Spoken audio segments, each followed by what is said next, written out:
Good morning, good afternoon, and good evening, and welcome to another episode of the Season Keepers, the show where the only two people we recommend keeping for the season is us.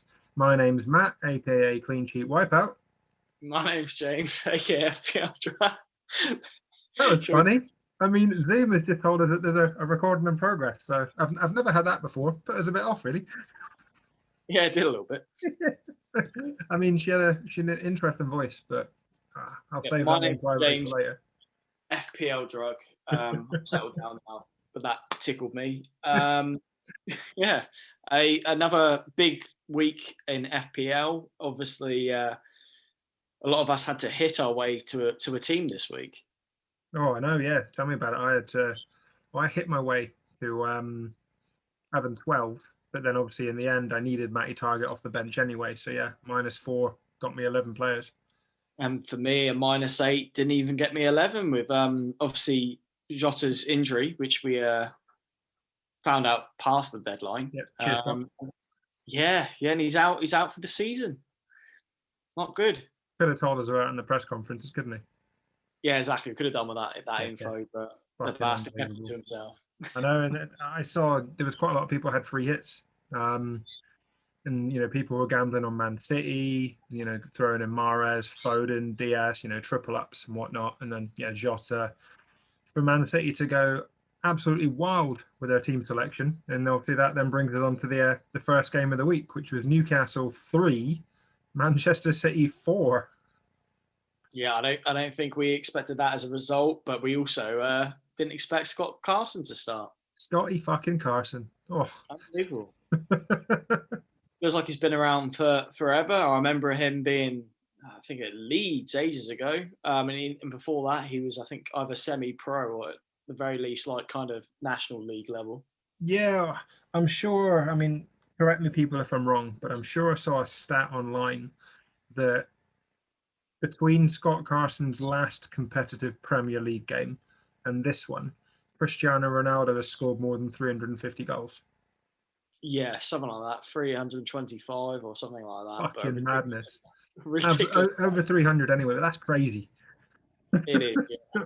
Really puts it into context of how little time Scott Carson gets on the pitch. Yeah, I mean, you can see the free, so Yep. I guess a bit rusty, but In fairness, though, set pieces, one was a pen, one was from a corner. He did save a pen, and then obviously Willock scored from the rebound. But I think generally the lineup, obviously with Carson missing, there was no Stones, there was no Diaz, no Mahrez, no Foden, no De Bruyne, which we obviously knew about through the knock, and we were told about that in the presser, thankfully. But yeah, just for that lineup to appear and to get such a good game, I think it was a spectacle, at the end of the day. And it sounds like Man City had a bit of a party following securing the Premier League title. I think Pep put it mildly of they had a few too many beers and pizzas turned up around midnight, which was the highlight of his night because he needed some food.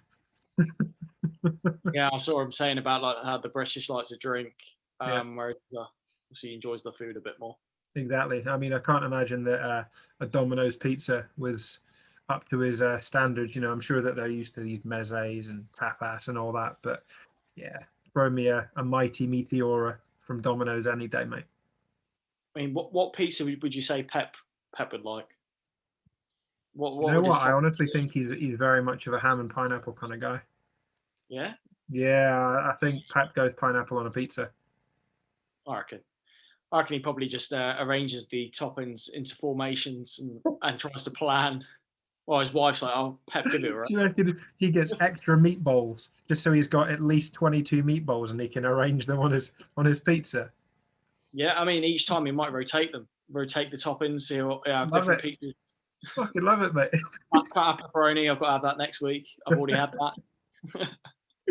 Oh dear, but yeah, talking of rotation, obviously, Ferran Torres got his opportunity, and boy did he take it, getting a fucking hat trick for Man City. Like, fair play.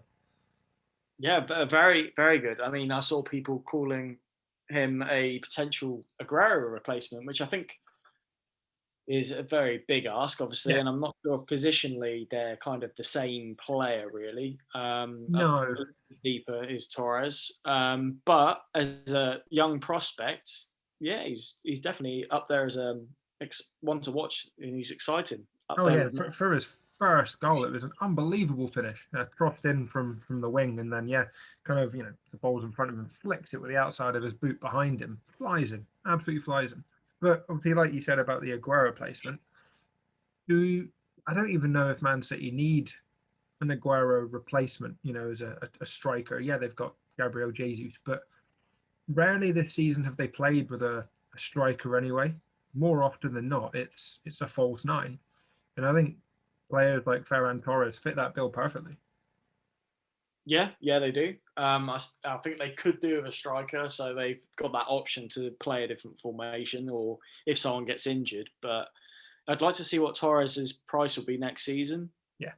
However, Agreed. obviously, whether or not Jack Grealish arrives would kind of, if he doesn't arrive, I'd be more inclined to go for Torres, to be honest. Yeah, I still have an inkling that he does, but financially this summer, I think it's going to be interesting to see which clubs spend and which clubs don't, and whether if one club goes big, will that then have an impact on the rest of them. And obviously the likes of you've got Haaland out in the Bundesliga. Is he going to make a move this summer, or will he hold off until next summer? Post Euros and whatnot, because there's not going to be a lot of time, I guess, between the end of the Euros and then Premier League starting. Obviously, we've seen that before, major competitions where players and teams have been a little bit slow to come back. They've had extra time off. And it could be a genuine concern, if some of these players get, semis, finals, that kind of thing, come back. They've probably only got a week off before they have to get right into preseason. That's a good shout. I hadn't thought of that. And yeah, potentially we could be seeing these sort of key players that we want in our teams getting rested or not featuring, obviously, which would be a disaster if you say you put a £10 million player in your team and he's not even in No, the no, squad. exactly. Because I think BBC have announced, obviously, that they're partaking in showing the Euros, but they're also showing is it Copa America? Oh, are they? I didn't Yeah, know. yeah, they're showing that simultaneously. So obviously that's ongoing as well. So it's not like the Brazilians and whatnot are getting a rest this summer. They've got their own major competition. All right, I can't wait to watch that. I'll watch that as well. Yeah, no, likewise. Mental. Genuinely, I think on the scheduling, I'm sure BBC have got like 5 games in one day, Oh, rotated between starting with the Copa America and then running through to the Euros. It's unbelievable. yeah, sounds good. I thought here's me thinking we're gonna have a bit of a break, but we're not, are we? No, not really. And it's football at the end of the day, so we're going to watch it. Yeah, true. Love the game. Right. Well, moving on then for the next game, and it was another goal fest. It was Burnley 0, Leeds 4. Yes, yes, it was. I went heavy on Leeds this week. My -8 was entirely on Leeds players, bringing in Dallas, Meslier, and Bamford for the -8, which Patrick I Bamford. guess half paid off. The Bamford third of it was not a good third. Right. Um, and it's happened a couple of times now where he's been dragged off before 60 minutes, Yeah. and I don't think there's anything more frustrating as an FPL manager to see that, because you've only got 1 point. You hope for the last half an hour is gone. Yeah, disappointing, but there's still 2 more good fixtures to come. However, with the performance off the bench from Rodrigo, it does cause concern for him starting the next game. Yeah, I was going to say it's frustrating, obviously, seeing Bamford go off before 60. Even more frustrating seeing his replacement come on and then bag 2 goals in the final 30 minutes of a game. Obviously, Burnley were without Nick Pope. They had Peacock Farrell in goal. And by Dyke's kind of announcement on the game, it seems like Burnley are tiring, and he may well look to rotate, in the final couple of games. And Leeds took full advantage in the final half hour. Burnley just looked absolutely shattered. But with you saying, obviously, Rodrigo potentially replacing Bamford, I would have agreed with you until The announcement was today that both Click and Cock are being given the final 2 games off. They're not going to be required. They're kind of getting a bit of a rest before they go off to the Euros because of the injuries that they've had this season. So Bielsa basically just said that he doesn't want to put them under any pressure before they go to the Euros. They haven't got a lot to play for. So those 2 players are going to be given time off between now and then going to their respective countries. That could then make a big difference because formation-wise, there's spaces to fill. Does that then mean that you can now accommodate both Rodrigo and Bamford in the same setup?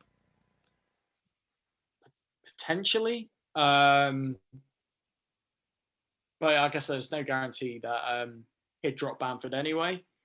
No. Even with a strong performance from the substitute. He may just same again, bring him off, which would be almost worse in a way because could well do. And Rodrigo can play out wide as well. That's one of his credits is, he has played out wide a few times this season. So, the tricky thing is, I guess, with Harrison obviously playing so well, and then obviously you've got Rafinha out wide. It's accommodating all of these star players at the moment. Yeah, I mean Harrison was excellent in the game. I brought him in my Telegraph team just because I didn't have the courage to do it in FPL or Sky. Nicely done. But yeah, no, he's a good player. I just always kind of worry about his minutes because he does sometimes sort of go on the bench. He does, yeah. I mean, when he's on the pitch though, he's excellent. Exactly, 2 goals and an assist in the game. And this season, I didn't realize he's got 8 goals and 9 assists so far. And he did have a period, looking at the fixtures now, like between game weeks 24 and 31, where he was regularly hooked at halftime. And obviously, I think that put people off. But in the last 5 game weeks, he started and he's gone past 60 in all 5, 90 minutes in 4 of them.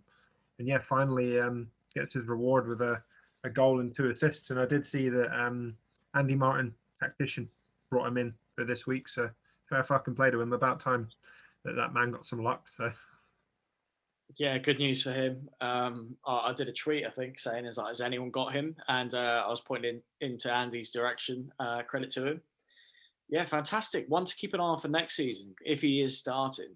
Because, yeah, from what we've seen, he's class. Yeah, absolutely. And I mean, you obviously did well bringing in both Dallas and Meslier. So you got the double clean sheet there. And I think Meslier even got save point, didn't he?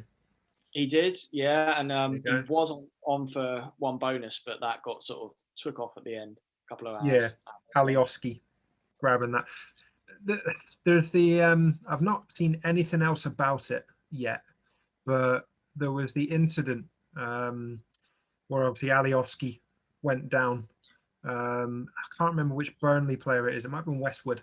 It was Westwood. Was it Westwood? Goes up to him, berates him a little bit, and then Alioski kind of stands up, sticks his tongue out, does the old, wagging the fingers out of the ears kind of gesture. And then after that, both captains were spoken to. And the ref, stopped the game, went over, spoke to the managers. And Dyke said at the end of the game that there was a complaint made by one of his players, but he wouldn't go into it. And he'd let the FA deal with it. Just from watching the incident on Match of the Day again, I wonder if the complaint was about that gesture because they kind of focused in on it. Wasn't it with Rafinha, or am I thinking of a different incident? Where Rafinha got fouled and then Westwood went over to him for going down too easily and rolling too much? No, the moment I'm thinking of is the one with Alioski, because Match of the Day then showed that he kind of stands up because he's gone down, and I mean it was a foul, but it wasn't as bad as it was. And he stands up and he sticks his tongue out at him, and then about 20 seconds later, he literally goes like this, like. All right. Yeah, and the camera focused on Match of the Day, so because of that, I'm wondering if they're assuming that that's the reason for the complaint, but they wouldn't say. So it could very well be, the Rafinha moment and what Westwood is saying, but it sounds like it's a Burnley player that has made the complaint to the referee. So nothing else has come out about it, which maybe it's been swept under the carpet. Maybe it's not what it was in the ref kind of, the referee's report, but worth keeping an eye on. Yeah, and I guess Burnley very much now kind of on the beach and potentially one to target. Obviously, Absolutely. I think they've Starch come out and said that along the lines of like, don't worry about the last couple of games, don't tire yourself out too much, kind of. So which bodes very well for Liverpool, given that they play Burnley away in the next game. So yes, it does. It's a shame. Obviously, Jota won't feature, but maybe some will be going for that Salah Mane double up. yeah, wouldn't surprise me. I'd be on that if I could afford it. Right, moving on then, and another brilliant win. To be fair, it was Southampton 3, Fulham 1. Yeah, very happy with this one. Great performance from Nathan Teller. Yeah. Oh, fair fucking play to the lad, finally getting his first goal for the club. Yeah, first goal, great assist. Yeah. Played very well, and very much largely down to the reason for us getting 3 points. And it's good to see some young players again coming through the system that we're sort of known for. And obviously Che Adams as well. He's been doing relatively well recently.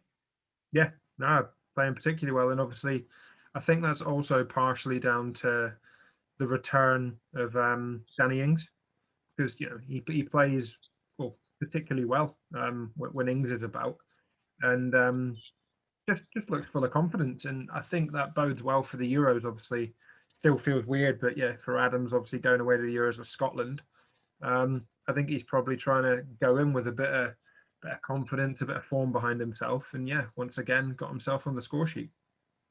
Yeah, I could see him scoring for Scotland in the Euros. Might even get a few. But yeah, no, excellent performance from Saints. Fulham obviously very much down, but goal for Carvalho, first goal for him, which Yep. was impressive. No, exactly. And obviously talking to first goals, Theo Walcott finally scored at St Mary's this season.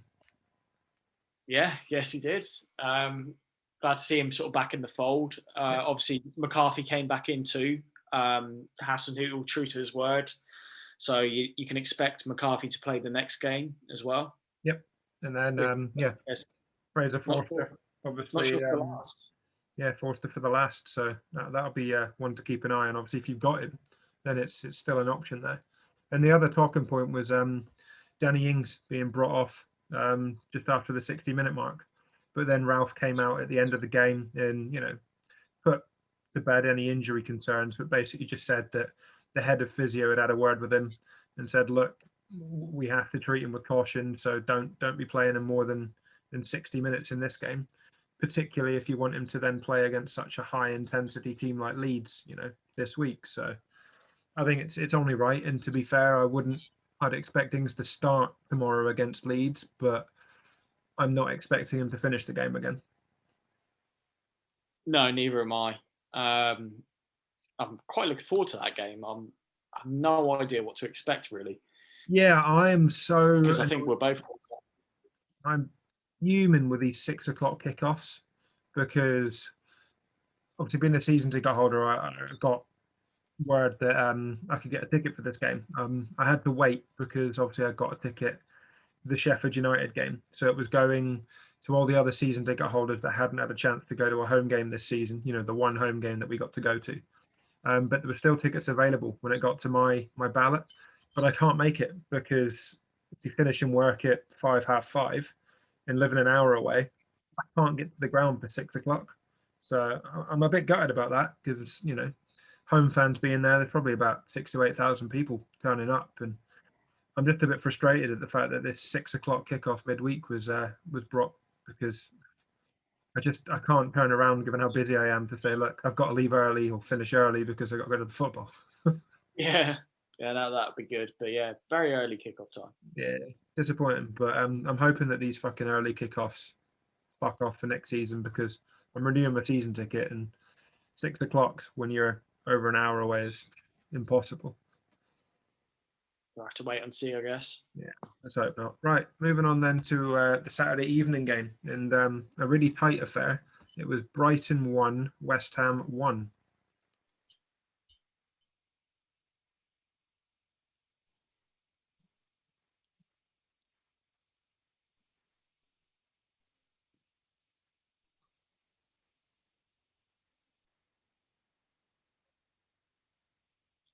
a great goal for Benrahma.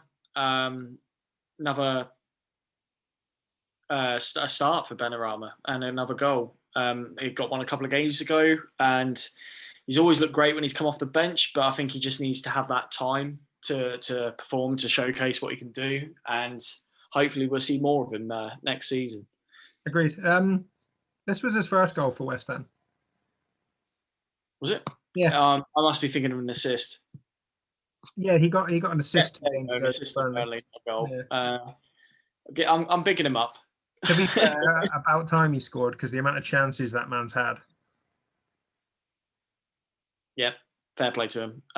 But yeah, a good performance for him, and Brighton a tough team to play against. And yeah, he got bonus, obviously. Welbeck. I mean, Welbeck keeps scoring. He's on 6 goals for the season. Not bad. Well, considering he didn't play half of it, I think that's not too bad. He's got and assisted by a lad called Percy Tau, who I've never heard of. Seemingly brought into FPL at least in game week 18 when he got a start, 67 minutes, played in game week 19, and then disappeared entirely until now. So yeah, young lad got the assist. Interesting looking guy. Yeah.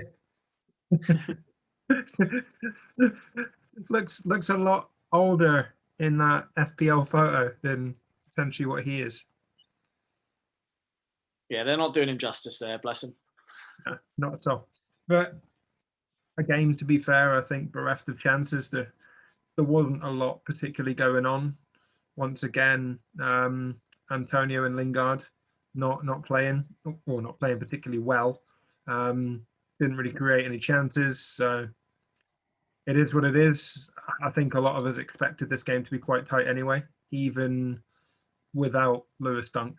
So yeah, Lingard's been obviously massively disappointing recently, but with the fixtures they've got coming up, like I can't get rid of him, especially when like there's more important things for me to be doing to my team. Yeah, no, I agreed. I mean, I'm on the double up of both Antonio and Lingard, and with West Brom and Southampton, the final 2 games, I'm expecting returns, but we'll have to see. They're obviously fighting for that Europa League spot now. I think Champions League's gone for them. So 2 big games. If they get 2 wins, they get Europa League football next season. Yeah, true. And I guess it's worth mentioning that Antonio blanked in this game. There was a big debate in the community. A big debate that I had for my move was Antonio or Bamford. And in the end, they both did nothing. Obviously, Antonio got I think he didn't get booked, so he got one more point. Yeah. But yeah, both very disappointing. From what I think they were probably the 2 most sought after forwards this week, and yeah, neither performed. But in fairness, not many well-owned players performed aside from your big shots like Salah and Kane. So I think it was one of those weeks. But talking of a player that has been incredibly consistent recently, and no one seems to be bringing him in, it's Crystal Palace 3, Aston Villa 2. Yeah, Eze has been playing very well recently. Two assists, and obviously the big man up top, Benteke. That's the man. Another goal. Oh, what is it? 3 goals in a row now. He's on 9 for the season. Can he get to double figures? Quite possibly. Yeah, I mean, now if you see him in someone's team, you don't actually laugh. You kind of you think, oh, that's a good pick. Whereas in the past, you would laugh if someone had Benteke. You'd be like, what the fuck have you got Benteke for? He's scored about 2 in about 30 games.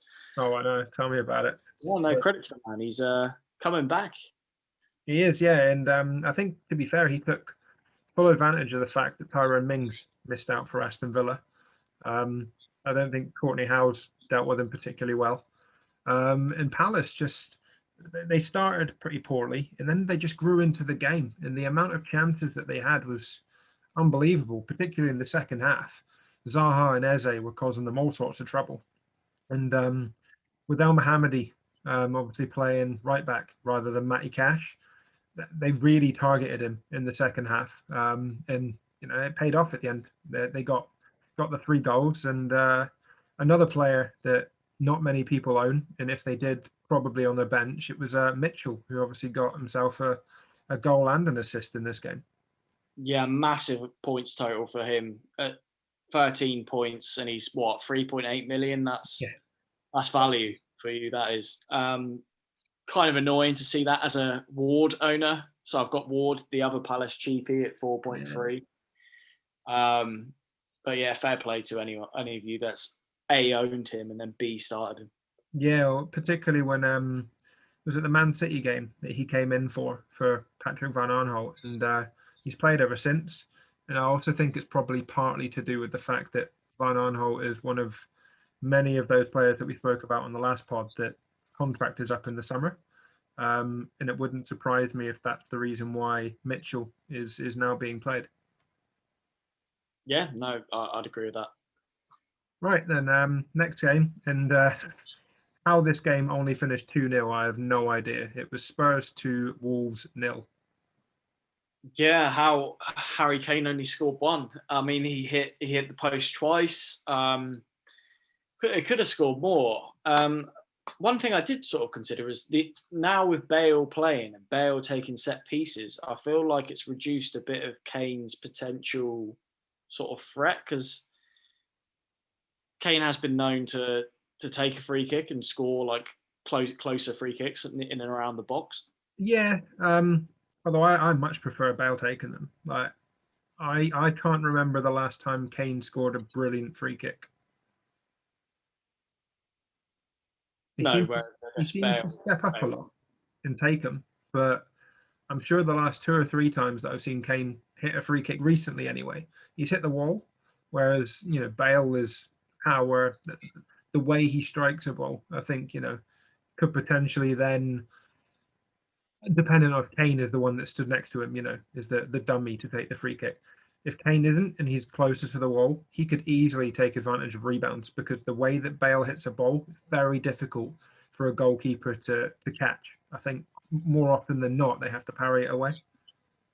Yeah, that's good. That's a good point. Or yeah, obviously get a corner from it, and obviously Kane's pretty strong from corners. But yeah, no, a very good performance from Spurs. And I think Gary Neville named Connor Cody the man of the match for this game, which was Fucking a bit joke. Honestly, strange. I mean, I own him in FPL, but I don't think his man of the match converts to points in FPL. But he essentially named 3 man of the matches because he didn't give a shit. So he initially named Connor Cody, and then he was like, oh, people just tweet me. So then they mentioned Dele Alli, and then people were tweeting about Højbjerg, and arguably Højbjerg, in my opinion, should have had man of the match. He got a goal and assist and played particularly well. But no, they gave it to Connor Cody, which is baffling. Yeah, he had, a decent performance, but he was at fault for Kane's goal. Positionally between him and Roman Size, they got it wrong. And he was on, a losing team. He nowhere near the bonus points in FPL. And it's just another one of these things that the man of the match, particularly when it has an impact in Sky, like the Sky game, and more often than not, the reporter will go with what the commentator has said for the Sky game. It's just stupid. Like, Connor Cody did not deserve to get man of the match. Did they, for the Sky FF game, give it to Cody? Yeah. They actually did. Yeah. All right. Fucking They gave it to Connor Cody. What about fucking Højbjerg? Well, the irony is that someone found Gary Neville's Sky team and he brought in Højbjerg this week. So yes, he did. Why didn't he give him a fucking man of the match? I'll be doing it every week. My players get a bit suspicious when obviously you do a pick like Cody, but yeah, no, very strange. But a strong performance from Spurs, and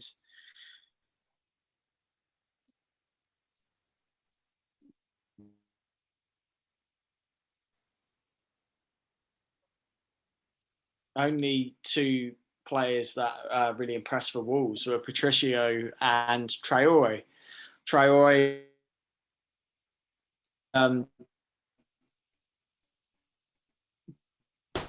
burst for but Fabio Silva couldn't finish them. No, exactly. I think that was a real problem. And Wolves have just looked poor in the last couple of games, and I don't expect them to improve between now and the end of the season, to be honest. No, and I'm even worried for next season. I feel like their style has kind of been lost. They had a very clear style the first season they came up, and this season it's just, I think he's just trying different things. Yeah, I know they've obviously been hit by injury. Jimenez was a huge loss, um, and then the fact that they've lost Pedro Neto, and also, yeah, and you say that obviously Jimenez has missed out through injury this season. Neto has missed out through injury. I think Podence was out for this game as well. None of them are likely to feature again this season. So he has had his problems, but at the same time, yeah, I think the system that they've been playing hasn't particularly worked. And I just don't think they've been great. Nowhere near what they should have been. No, very much so. On to now the game at the Hawthorns, where it was West Brom 1, Liverpool 2. What an end to this game. Honestly, I hate Liverpool. Well, I don't hate them, but I don't particularly like Liverpool. And Allison getting the winner, unbelievable. Just, I've never shouted at my phone so much for a goal, but just to see a goalkeeper goal live, it was unbelievable. You love to see it, don't you? Like, I think that's one of the great things about football, like that a goalkeeper can go up for a corner and actually score. Um, Brilliant header as well. Oh, stunning. Just the moment watching him run up, you're like, oh, here he goes, here he goes.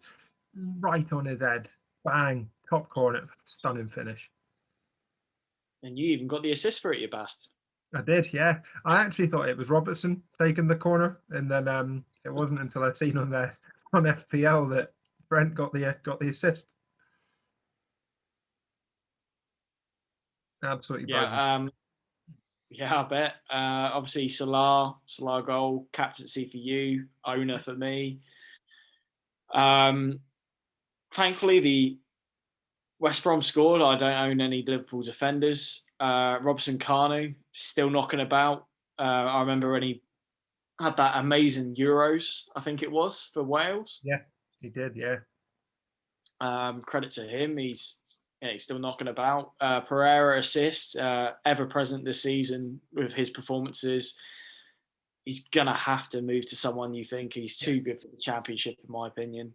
he will. Him and Sam Johnson, I think, are guaranteed to go in the summer. Yeah, it'd be interesting to see where they go as well. Yeah, no, definitely. Um, I think Pereira is one of those players that I actually regret not owning at all this season because he's been so consistent, and we seem to mention his name a lot on this podcast, particularly in the last 6 game weeks. So just a bit disappointed I didn't really gamble and go there. Exactly. But this result then means that Liverpool have something to fight for. Had Allison not scored, I think Champions League had all but over for Liverpool. So obviously that goal could be huge, obviously both in terms of their qualification, but in terms of FPL points as well, because now these final 2 games, with obviously Mo Salah competing for the Golden Boot as well, I think Liverpool are still going to be right up for it. Whereas they may well have gone into the next game against Burnley and obviously the final game of the season a little bit downbeat, to be honest. Yeah, no, it's good news for us FPL players having them with something to play for, because there's a lot of teams that now don't have anything to play for. So it's, I guess, about picking those right Liverpool assets that you fancy for the next two, be it Salah, Alexander Arnold, Robertson, even Phillips on a budget. Yeah, there's some good options there. There are, yeah, definitely. Right, and then moving on to Liverpool's neighbours, obviously Everton in a game in which a lot of people targeted both defensively and offensively, but it ended up Everton 0, Sheffield United 1. Yeah, a bit of a shock result, this one, and a shock first goal scorer. Credit to the lad, Jebison.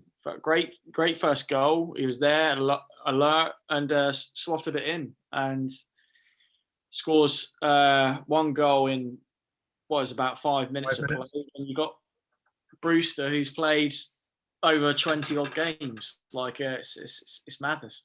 Yeah, it was hilarious and brilliant to see. Obviously, for the young lad, he's what, 17, to see him get a Premier League goal. It's madness, and he should have had a second. He was put through by a mistake by Holgate. Really poor back pass. Jebison runs through, and I think a little bit of inexperience. He then tried to effectively lob Pickford, who was coming out at him from the 18-yard box. Pickford knew exactly what he was going to do, stood up, made the save, but had he had a little bit more experience, a little bit more time, should have probably slotted it either side of him, to be honest. And it would have been 2-0 and the perfect debut.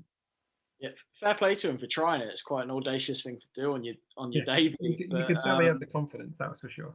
Yeah, he had the goal behind him, so why not? I mean, he'd have been on cloud nine if he managed to pull that chip off. But yeah, a very good player to have going into next season. Obviously, they'll be in the Championship, but I can imagine him doing some damage in the Championship next season. Obviously, we've only seen 90 minutes of him, but he looked good. Well, exactly. I just hope, obviously, you've got David McGoldrick there, who had a brilliant game, and he's got such a professional head on him that I really hope a player like him could potentially help the likes of Jebison and Brewster, develop a bit further in the Championship. And I think he's going to be key to how they get on next year, because even if McGoldrick doesn't start every game for them in the Championship, just to have that experience in the dressing room and on the training ground for these young forwards coming through, I think it's going to be ideal. Yeah, no, I'd agree with that. He's very experienced and he knows the Championship well as well. He's scored a lot of goals in the Championship, be it for Forest, be it for Ipswich, even Saints. I mean, during the game, he was compared to Zidane by Keown. That was fucking hilarious. I was like, okay, fair enough. He does have some nice touches, though. Does McGoldrick? He does. Yeah, maybe he's Nottingham's Zidane. Quite possibly. I mean, yeah. I mean, no doubt someone has showed him that clip, and it's probably gone to his head. But yeah, fair play to him. There was the moment which I particularly enjoyed. I think it was McGoldrick making a slide tackle in the far corner, like to prevent a corner for Everton, and it just shows the commitment to the cause to keep it 1-0. Like, fair play to the lad. Yeah, well, did you see that? Like Basham, I think Basham got booked, but I think he won the ball in my opinion. Yeah, so do I. Yeah, I thought he kind of won the ball as well. There was a few tasty moments in the game. Yeah. I think in the Championship that might not even get given as a foul. Yeah, wouldn't surprise me. And I mean, the weather was atrocious as well. Yeah, they've got to account for that. Like, there's going to be a bit of an extra slide, it's a bit harder to judge. Yeah, no, for sure. But Everton were lackluster, slow. BCL obviously never really got involved in the game. And quite a few people punted on him, captained him, arguably really good captaincy shout. But Everton were just poor and continue to be incredibly poor at home this season, which is really, really strange compared to last season. I think it was the opposite. They were poor away and brilliant at home, but it's really turned this season. And Ancelotti just doesn't seem to have found a solution to it. No, he hasn't. I think they're going to really need to strengthen their defence in the next season. Like, got Coleman's aging. Obviously, you got Keane, who's not too old. He's fairly young. But yeah, they've not kept enough clean sheets this season. No, not at all. Not at all. And I think if they miss out on Europe, they might get the Europa Conference, which I think is a joke of a competition anyway. But, they may well find themselves in that. Whether they want to be in it, I'm not so sure. But we'll have to see. So sticking with FPL then, how did you get on this week? Not too great. So that's 48 points before my -8. So I guess that takes it right down to 40. A rank drop of about 31k down to 341k. Yeah, it's not a pretty end to the season for me. 7 points for Meslier, 6 for Dallas, 10 for Salah. The captaincy for Kane got me 8, doubled to 16. But yeah, the zeros for Ward and Jota are what kind of stand out for me. And the one for Bamford, of course. Frustrating, definitely frustrating. I had a reasonable week. 56 -4, so I can't really complain. Obviously, Trent and Dallas doing well. Rafinha with the assist. And yes, Salah captaincy, getting me 20 points. And then Kane with his 8. So I saw a 5K rank rise back up to 56K. And the target is still to hopefully get my PB, beating 40K. But I think it's going to be quite tricky unless I have a huge game week this week. So we'll have to wait and see. But I've already made my move this week. Ooh, who is it? So Jota out, given the news, and I'm taking a gamble. I mean, I say a gamble. It's been talked about a lot in the community anyway. But I've gone with Greenwood.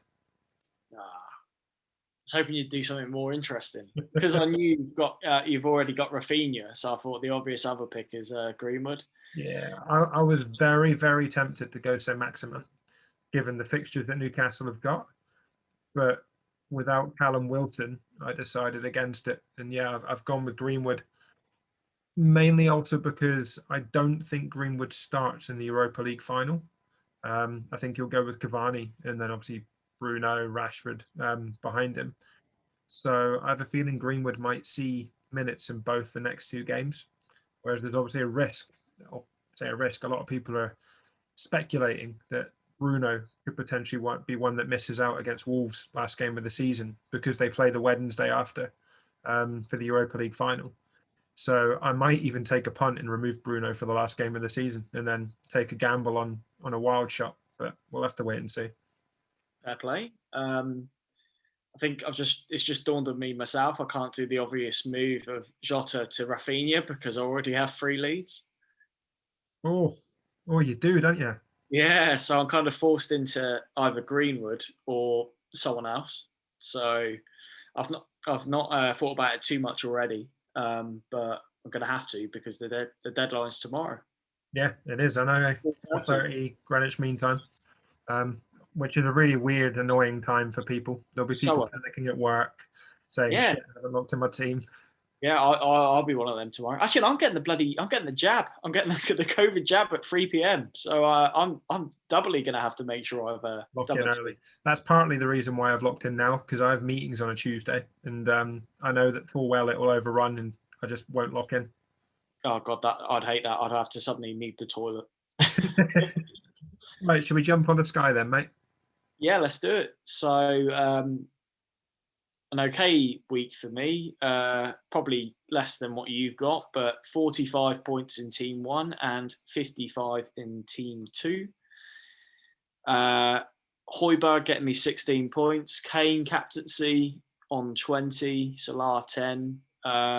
Not too bad. I think I've stayed the same, like 2.6k.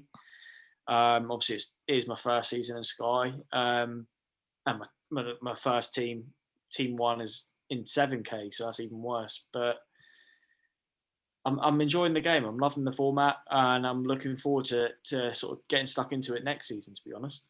Yeah, good man. I fully expect you to do a lot better next season. I think now we've got to grips with it, and the odd captaincy has been missed and stuff. But yeah, I think given you love your spreadsheets as well, I think there's no reason why you shouldn't be aiming a lot higher next season. It's actually been a really good week for me, partly down to the fact that I kind of got lucky on Friday. So obviously Man City coverage, a lot of people either had Diaz or Edison. Neither obviously played. I've held on to Gundogan stupidly for throughout. He's missed games, he's had poor performances, hasn't really returned. But he was my only captain option, so I captained him and he got me 20 points. So I can't complain about that. Whereas people were either having to skip it or make another transfer for Ferran Torres or Cancelo. A few people went on like Kyle Walker, for instance, didn't get a return, conceding 3 goals.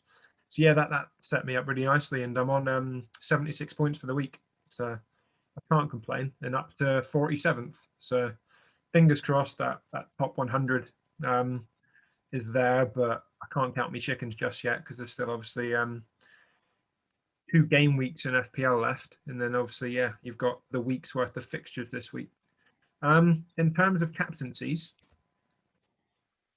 obviously we've got Tuesday and Wednesday fixtures this week, don't we?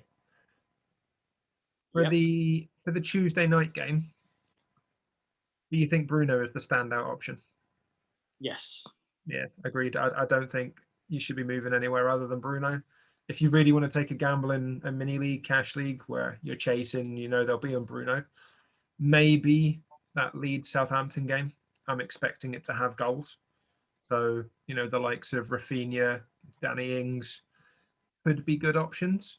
But yeah, for me, Bruno all day long. I'm expecting him to go big, and Bruno will be my captain in FPL as well. Yeah, probably likewise for me. On the Wednesday, though, arguably tougher. So you've got 6 games there. Who do you think's the standout option? So you've got Tottenham, Villa, Liverpool, Burnley, West Ham, West Brom. I'd say maybe Harry Kane against Aston Villa. Aston Villa haven't been that good recently. Agreed. I'm probably going to edge toward Harry Kane. Also on the basis that you get to see the team sheets for the early kickoffs. I can't see Mo Salah missing out against Burnley, but I'm expecting Tottenham with the home crowd behind them, because obviously we get crowds for this game week and for next week for the home teams. I'm expecting Tottenham to do particularly well against Aston Villa. And yeah, given Harry Kane probably should have had a hat-trick at the weekend, still fighting for that golden boot, I'm expecting him to get a couple of goals this week. Yeah, as am I. Lovely stuff. Right, let's move on then to the game that we all love, and we never really moan about it unless we get a shocking score. But it's Fantasy ChampMan. How did you get on last week, mate? I did okay. I got 64 points, largely down to Larson, RVN, and Southgate. I'm very happy with that because 2 of those players were my -4. So Larson and Southgate. Southgate was a beautiful pick, mate. Yeah, it went perfectly. Obviously for I'm him to raging. I took score, him out for fucking Hippier 3 weeks ago. And then obviously Hippier missed out, so then I brought in Ashley Cole. Had I just stuck with Southgate, I'd be so much better off. Yeah, you would have been. I was surprised that you actually got rid of him because he's been great this season. Obviously, I think didn't he rep or what wasn't it the reason or Yeah. but yeah, disappointing for Dublin. He went off early, and Doherty obviously lost his clean sheet. But yeah, my team's done okay, and I've got a green arrow up to 359. I'm still quite far behind everyone else, but thoroughly enjoying the game on a Thursday. Yeah, it's not bad at all. You did a bit better than me this week. I got 58. Finally played the right goalkeeper, which was nice. The UC got 7, Sullivan got 1. Real annoyance was the fact that Galley is sat on the bench with a clean sheet when both Unsworth and Doherty got 1 point each. So that was a bit of a kick in the teeth. And I even had Galley first on my bench as well, so he was ready just in case someone missed out. Didn't happen. That was a bit annoying. And to be fair, I had a 1-place drop, so I've dropped from 126th to 127th this week, which I'll take it. I'm still really struggling to break into that top 100, but still have a lot of chips left. Still got my wild card, still got my second free hit, still got bench boost, and I've still got triple captain. So I'm hoping to take advantage of those moving forward, but we'll have to wait and see.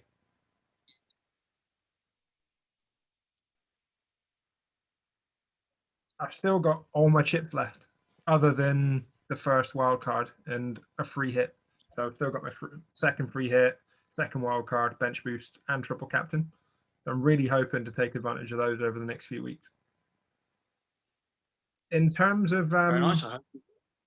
in terms of the leak, obviously we've had the leak this week, and kindly, FPL Panda Rob Pick is set it out quite nicely. So it's really easy to read, but I'll give it a quick rundown in case people haven't seen it on the chat, man. You've got your Ipswich forwards, Doherty and Armstrong start up front.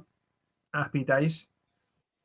Man United midfield is Giggsy, Veron, Keane, and Chadwick. So Chadders obviously once again gets a start. Forwards for Sunderland, as expected, it's Lieber and Phillips. Villa's defence, pretty much as expected, it's Barry, Alpay, Melberg, and Mills. Arsenal's midfield, which could go big against Derby this week, Perez, Van Bronckhorst, Parler and Freddie Ljungberg. So people on, have been gambling on Freddie, and obviously he missed out a couple of times. He starts. Janssen and Bent start up front for Blackburn, which probably means that Ronald de Boer starts out wide. Liverpool's midfield, shocking. Berger, Carragher, Biscan, and Danny Murphy. So that's an interesting one. Everton defensively, it's Unsworth, Stubbs, Weir, McAteer, and Pembridge. Leeds midfield is Kuehl, Keane is attacking midfielder, and Bowyer, and then it's Wallace and Ramberg for Bolton up front. So nothing really particularly stand out other than confirming the fact that, the likes of Gary Doherty starts out of position. So I'll be playing him. And as I said, I've made my move. I've taken out the injured Emerson Combe, and I've used the extra $1 million in the bank, and I have brought in Ricardo Gardner at home to Millwall. Yeah, that's a very decent transfer. I don't know if I'm going to be benching Tome or taking him out. How bad's the injury? I can't actually remember, to be honest, because I've already taken him out of my team. I have a feeling he's out for at least a couple of weeks. A game week 30, so just 2 weeks. So I might get away with benching him. You probably will, to be fair. If he can fit third on your bench, I don't see a reason why you wouldn't. So sticking with ChampMan, we've got one question in this week. Obviously, the quick turnaround. A lot of people probably aren't necessarily focused on questions for pods when they're busy panicking about what they're going to do with their own teams. But FPL Buddy has been kind enough to send us in a question, and the question reads: replacement suggestions for Gravison and Redknapp in ChampMan. Ooh, what price point's that? That's about 5.5, isn't it? Yeah, I'm not sure why you'd get rid of Gravison, personally. Everton actually looked particularly good in Sim Data this week. And Gravison featured on the Sim Data as well. Yeah, they've got an okay fixture of Derby against Everton, the away at Derby the following week. So maybe I'd not replace him just yet. No, exactly. And depending on if you've got $500,000 in the bank, to go from Jamie Redknapp, you could potentially look to jump up to Freddie Ljungberg, now that we know that he's starting. Obviously, wingers against Derby seem to perform particularly well, and obviously with Ljungberg out there, I think that could be a good cheap option. Obviously, doesn't always get game time, but when he does, he tends to perform pretty well. So he could be an alternative for you, buddy. Other than that, it's a good shout. I think it's tricky otherwise. Yeah, I'd probably say those two. I don't know why you wouldn't keep Gravison for this game and maybe gamble on Freddie Ljungberg.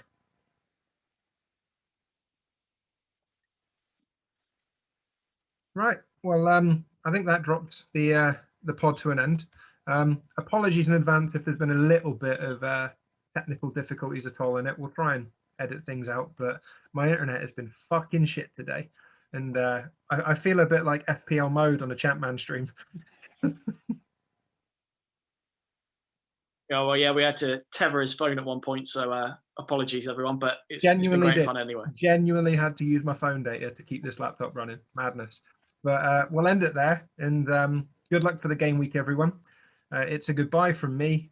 And goodbye from me. Cheers, guys.